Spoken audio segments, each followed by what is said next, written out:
Valorant's lore is quickly becoming one of the most in-depth and complex lore in gaming, especially in the FPS genre. A lot of people know bits and pieces of the lore story, but are very confused with what is actually going on. In this video, I'm going to explain every important event that's happened so far in Valorant's lore to help out those people looking for the complete story. And it is a great story. But real quick, guys, I want to help y'all out with something. So we all know that playing Valorant when you're doing good is likely the best thing to happen to you while gaming. But sometimes you're kind of stuck with only gaming and not being able to do anything else on your PC. Well, that's where Opera GX comes in, the sponsor of today's video. Guys, Opera GX is a web browser literally built from the ground up on making it smoother and easier to play games while doing other stuff on your PC. Here's a clip of my gameplay with a decent amount of tabs open on Google Chrome. It's so choppy. Now here's a clip of my buttery smooth gameplay while using Opera GX with these same tabs open. And take a look at my task manager. It's night and day on which browser is helping my PC run smoother under load. That's because of GX Control. This enables you to limit the amount of CPU and RAM usage you want to use for your browser. You can also limit the bandwidth usage with the network limiter tool. This comes in handy, especially if you have music or a video playing while gaming. Oh God, flashbang out! Oh wait. That's just Google Chrome, and it's ridiculously white screen trying to blind me. This looks so much better. And with Opera GX, you can force dark mode on any website. Let's check out Wikipedia. So Wikipedia is super bright and hurts your eyes, but with forced dark mode over here, it literally turns almost every single website you can think of into forced dark mode, making it so much easier on your eyes. Another thing that's really cool about this is that you can have Discord and Twitch integrated into the web browser. And on the sidebar over here, guys, you can see a notification pop up, and I can see that Puns is actually live right now on Twitch, and it'll notify you when someone is live. Looks like Puns just found a match. We should wish him luck. But that's not all, guys. We haven't even talked about GX Corner yet. This is a super cool feature that will automatically search for some amazing free games for you to play, and will even update you on some amazing sales going on right now. So everyone, especially those of you that don't have the best PCs, the link to download Opera GX will be in the description below and the pinned comment. Once again, thank you Opera GX for sponsoring today's video. So everyone, let's start things off with the thing that changed it all, the first light. Firstly, I need to say that all these events I'm about to say happen in the near future on planet Earth. Pretty much the start of Valorant's lore begins with the first light, which is a strange phenomenon that happened all around the globe in the year 2039. These rings of light started appearing and deposited massive quantities of a new element called radianite. This new material was able to do things unlike anyone has ever seen on Earth. It holds far more power than anything humans have used before. But not only that, select individuals that were exposed to a significant amount of radianite began having strange things happening to them. They began having powers. These people that were given this gift through radianite were called Radiants after the material. Now, not all Radiants had equal powers. Some could do very minor things, while others could traverse through different realities, bring back people from the dead, and even make themselves immortal. But not all Radiants wanted to use their powers for good, or at least the temptation to do literally whatever they wanted with them was there. So something needed to be done to kind of keep these new groups of people in check. And that something is the Valorant Protocol. The Valorant Protocol was founded by a shadow organization loosely funded and supplied by a massive worldwide company called the Kingdom. We'll talk more about the Kingdom in a bit, but the Valorant Protocol were a group of extremely powerful Radiants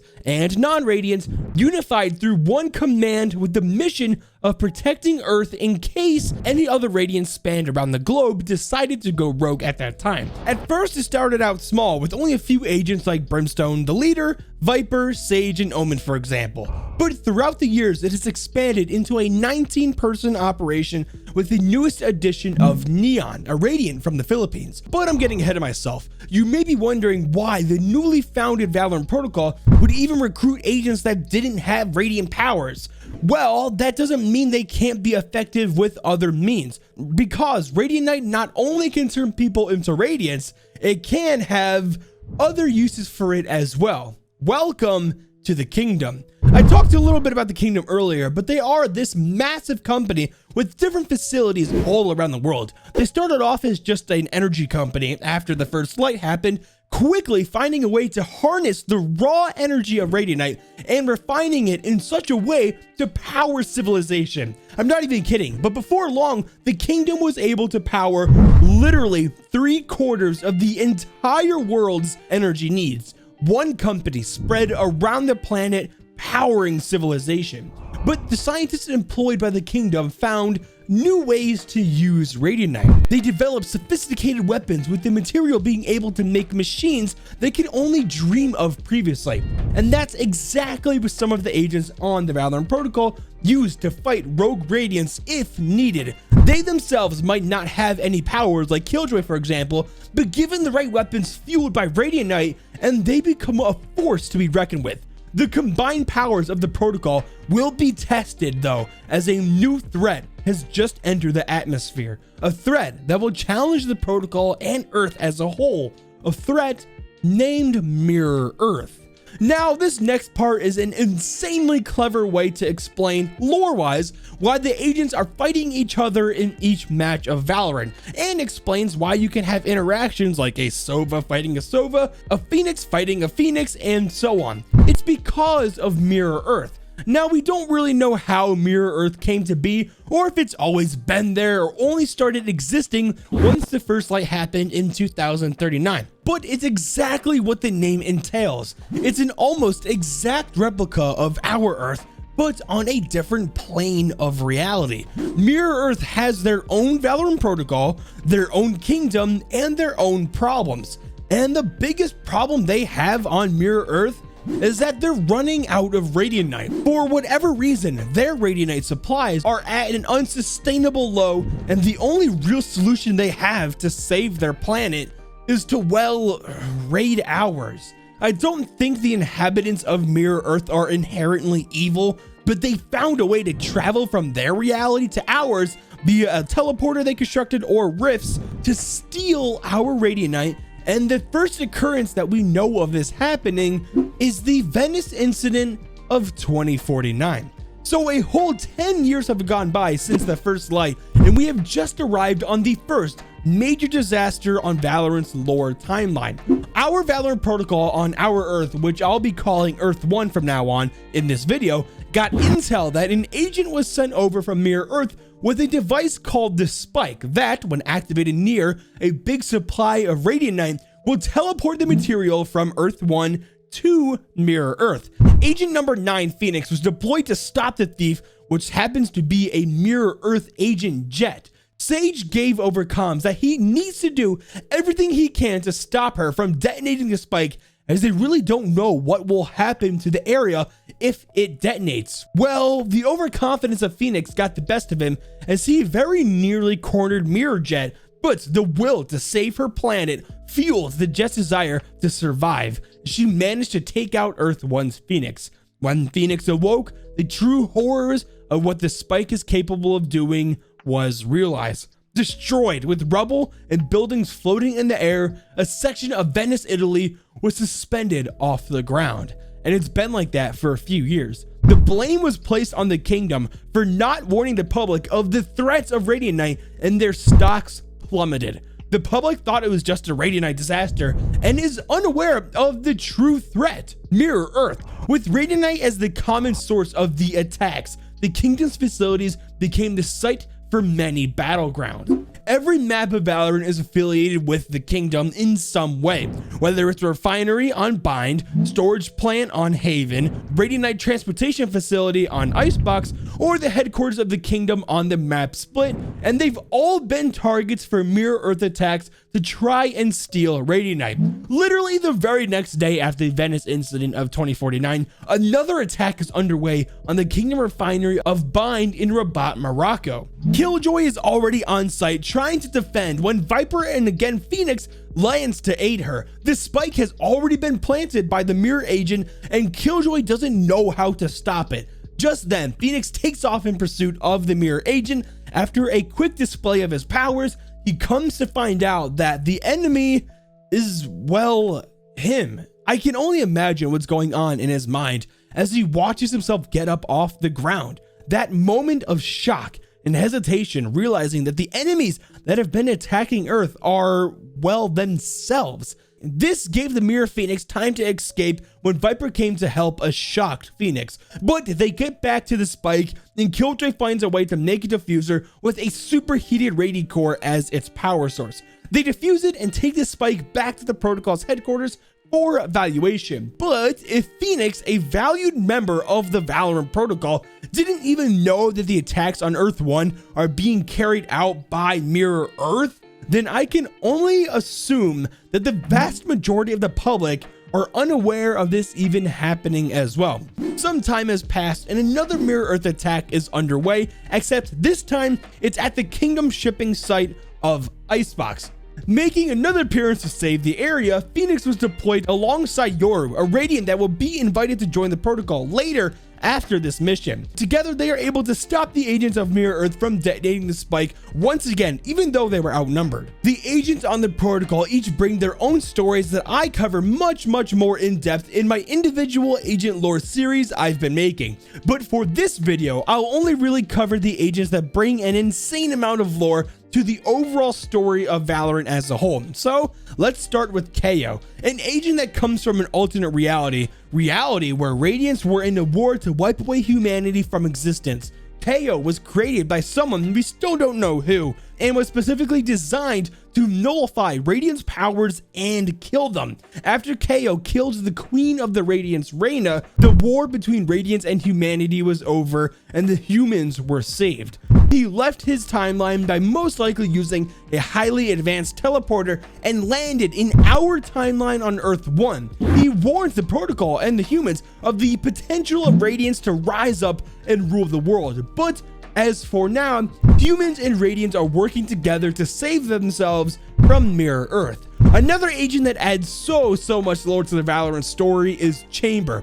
Now, Chamber is not a Radiant. I repeat, not a Radiant. Sorry, a lot of people think he is one. His powers to summon weapons actually comes from the Radiant powered gold embedded in his face and arm.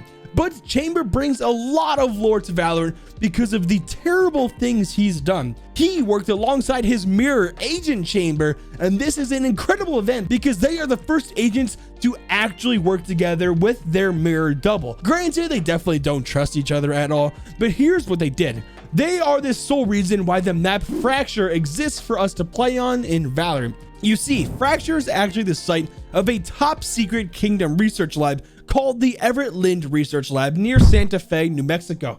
But this lab was truly special as it was a joint operation between Earth 1 and Mirror Earth's Kingdom companies. Kingdom Corporation on the B side of the map, while Kingdom Industries, the Mirror Earth Kingdom, on the A side of the map. The mission was that both kingdoms were desperately trying to find a way to make an almost limitless supply of energy by using a radiant collider in the center of the research facility. While they mostly didn't trust each other, they knew that the only way to save Mirror Earth and ensure that Earth 1 doesn't run out of radiant and end up like Mirror Earth as well was the success of the radiant collider. Literally, the attacks from Mirror Earth would stop if they would be able to transport this energy safely from the Everett Lind Research Lab back to Mirror Earth via the teleporter you can see on a map that transports the staff back and forth and so on. But for whatever reason, Chamber and his mirror double were hired by an unknown person to destroy the collider.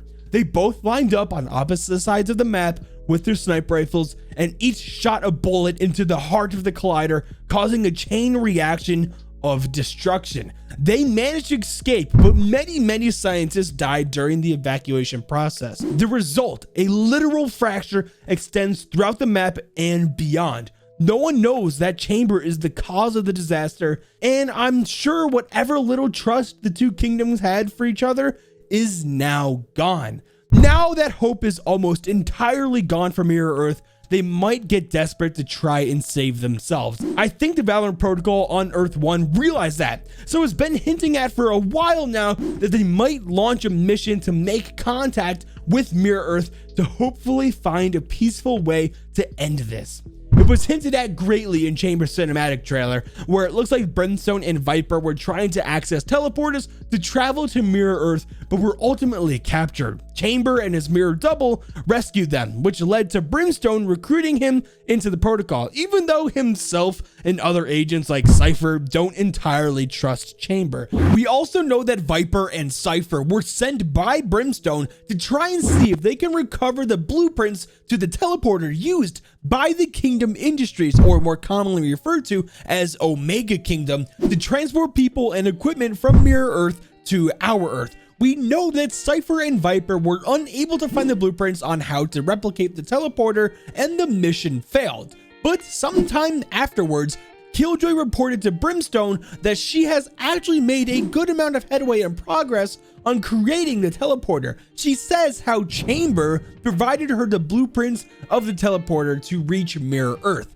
And why is no one questioning on how Chamber got the information? And another hint that the VP are trying to get into contact with Mirror Earth are in the brand new warm-up cinematic, where Brim is gathering the agents together for a new mission, as well as potential leaks that the new map coming to Valorant is located on Mirror Earth. If all that is true, then man, do we have a great story ahead of us. What extent will Mirror Earth go to save their planet? And what is our Earth, or more specifically, the Valorant Protocol, going to do to either save them or eliminate the threat? Could they build another collider to help power the planet? Are there even more threatening enemies out there in different realities? And will the Radiant Wars that KO is warning us ever happen, where Radiants realize they can take over if they want it? All of these questions will hopefully be answered by Riot Games, and you can best believe that I'll be there to help uncover them and share with you guys all the lore that Valorant has to offer. Are there any major events you think I missed? Share them in the comments below to help out others looking to learn more about the lore of Valorant in this great community. If you enjoyed the video, then make sure to leave a like and subscribe to notifications if you're new. Now, with all that being said, Jeppy out!